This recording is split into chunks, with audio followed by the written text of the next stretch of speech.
Hey y'all, my name is Jess and welcome back to the channel. Y'all, I've never watched this show before. Love During Lockup. I saw it on my best friend was talking about it on her channel. And then we started talking about it and she was like, it's really good. You should watch it and review it. And I was like, okay, I'll see what's going on. And, you know, like I said before, if you watch my jail experience video, I think, did I say that wrong? A jail, what is it called? The one with the jail, the experiment thing. I done forgot the title of that thing real quick. You know I don't really watch jail shows. However, I don't know what's going on with me this time around. I'm really interested in it. Anyway, that's not the point. The point is we're about to watch this, or we're going to talk about this. So let's get into it. So then this is episode 1. So we meet these couples who one of them is locked up and the other one is preparing for their arrival. Okay, so then we start off with the first couple we meet is Tani and Rob. I feel like I'm saying her name wrong, so I called her T because I'm like, I don't want to mess this lady name up. But anyway, so we see Tani and Rob are celebrating 4 years of marriage. Rob is the one that is locked up. They've known each other and dated a little in high school. Okay, so Rob is serving a 18-year sentence and he is now on year 16. So he's been in there since like 18. Okay, and he's been incarcerated since they've been together. So I'm like, well, how did that work? You know, because they're married. I think maybe I wasn't paying attention because I'm like, well, he's been incarcerated since y'all been locked up. How did y'all meet again? Anyway, how did y'all get married? Anyway, so here's the thing about this. They have cameras in the house so he can see them. And I'm like, this is not Big Brother, okay? And she has kids. They're not by him. But I guess he's stepdaddy or whatever. But still, it's like, you have cameras in the house everywhere. That's kind of, I don't know how I would feel about that. Like, my husband is in jail watching me and my kids, especially my kids, but they don't have, this is what she said, they don't have cameras in the kids' bedroom. That's what she said. So, but still, it's like, okay. So, I don't know what kind of facility he's in, because when I was looking at him, he was talking, obviously he was on camera, and he had on like the jewelry. It looked like he had a Bluetooth in his ear. He had on like a nice little white tee, and I see like the background, it looks like a living room.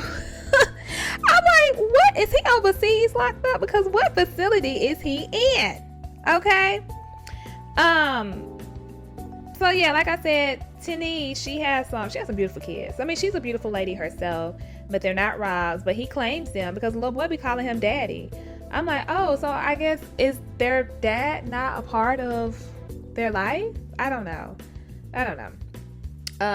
So then it's like at one point, like we see them on the phone talking, or they're on FaceTime talking or whatever. And Rob tells us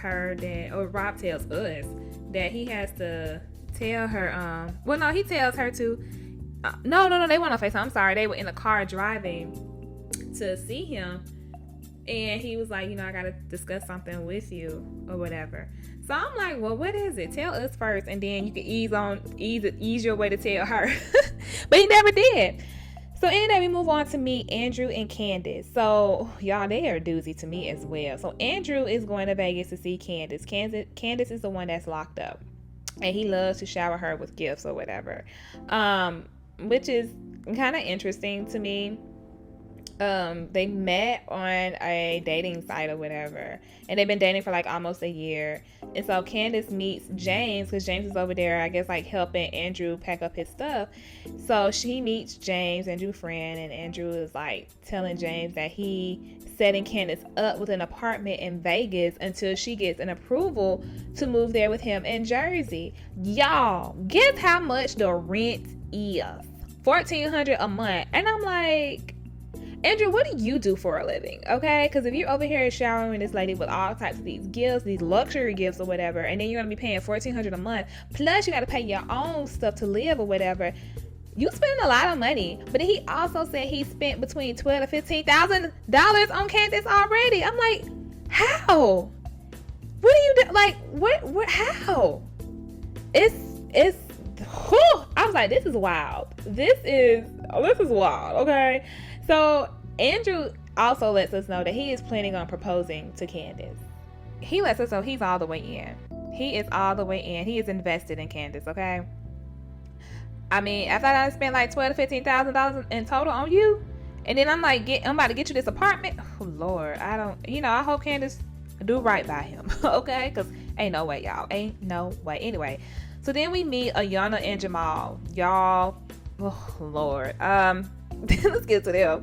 So Ayana makes a living by dancing, and she makes $600 a night. Now, correct me if I'm wrong. I don't know nobody finances when it comes to dancing, but shouldn't you make more than that?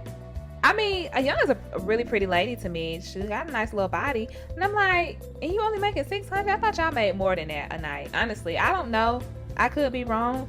But I was like, okay, all right. Making $600 a night. So here's a little background on this. And I'm going to just get straight to this. Jamal was dating Ayana's best friend at the time. And then Ayana started dating him. And they acted upon their feelings. And this is why I said, like, I remember somebody was telling me, like, you can't bring your man around everybody. She's everybody, okay? Because you're supposed to be my best friend, but then next thing I know is that you're dating my man. What? Ain't no way. There is no way. So Ayana is at work, right? And Ayana, while she's in there talking to her co-workers or whatever, she receives a call from her lawyer. And apparently Ayana had got arrested for DUI, being high while driving. And her lawyer says, like, we've done all we can. And I'm like, dang, that's wild. That's crazy. So you about to go to jail too, huh? It looks like it. So then we move on to Joey and Michael. So Joey and Michael, they've been talk or dating or whatever. They talk on the phone and they do video chat as well. So apparently Joey lives with his parents for like 10 years now, and he met Michael on a dating app, and then they reconnected before he went to prison. So apparently Michael gets out in like 6 to 8 months, and they want to get a place together. So we know Joey is going to be the one that's going to be flipping the bill on that one as well. He's going to be taking care of the finances or the financial part with that. So then so apparently he has to send a picture in to show that they know each other in order for him to go see Michael, which I've never visited nobody in prison. I've never dated anybody that's in prison. So this is all new to me. So I'm like, okay, so for them to have somebody come see you, have to prove it. Like, I know him, this is my man or something. So he has to send a picture in. But apparently they don't have no pictures together. And so they got to Photoshop a picture of Joey on one of Michael's ex-boyfriend's body. And I'm like, oh, y'all going to put this on TV so the person going to see this? They're going to be like, I knew it or whatever. And then what's going to happen? So, so apparently it's just a little background on Michael. Michael has been in and out of prison for like 15 years. In and out, okay? And Joey has a concern that, like, when he gets out, he'll just go right back in. And, Joey's like, I don't know about that. That's not my thing. I need you, when you get out, I need you to stay out, okay? That's what I would want for my man if I ever dated somebody in prison. But yeah. So then I guess, they figure out, okay, like going back to the Photoshop, and they figure out, like, they're going to have to put a thing together because they don't have a picture together. So then we go on back to Rob and T. So apparently Rob didn't talk to Tinny about whatever it is that he needs to talk to her about. And I'm like, why? Because I want to know what it is. So then it's like, this where it kind of got a little uncomfortable for me, y'all. I was like, why are they doing this in front of these kids? They started talking dirty in the car with the kids. And I'm like, Rob, she in there with the kids. Y'all got cameras in the car too?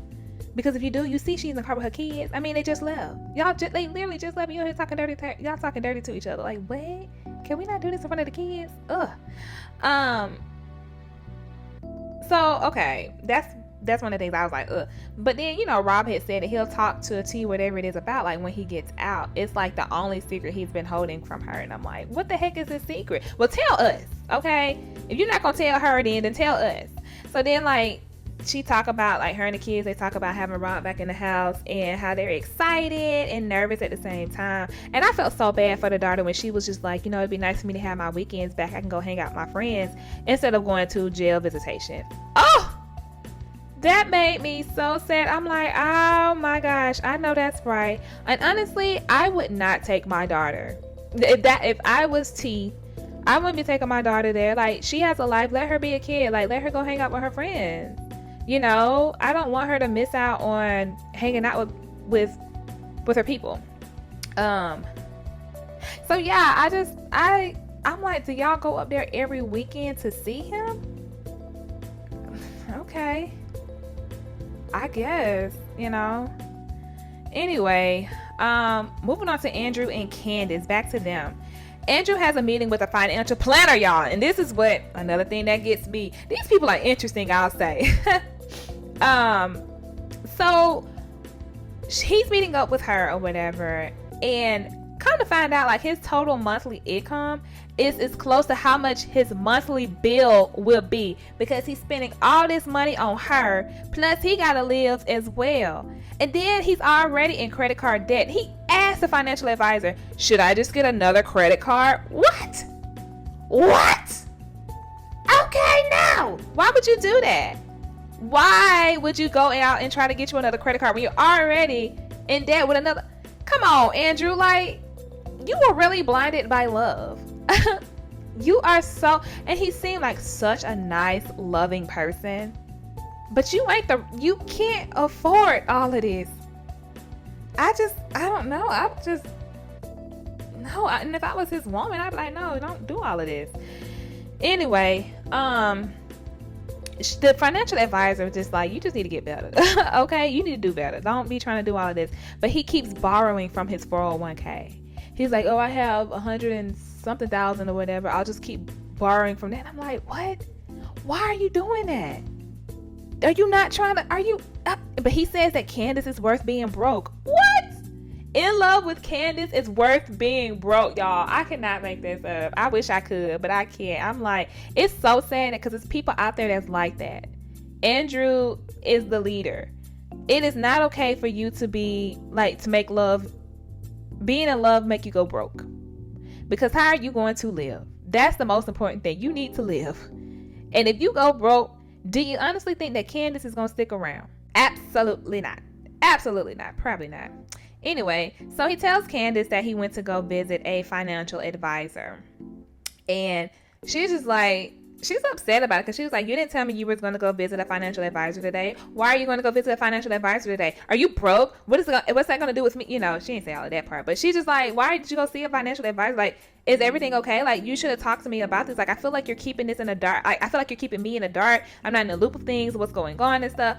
And then she like hangs up on him. And it's kind of like, girl, he's doing all of this just for you.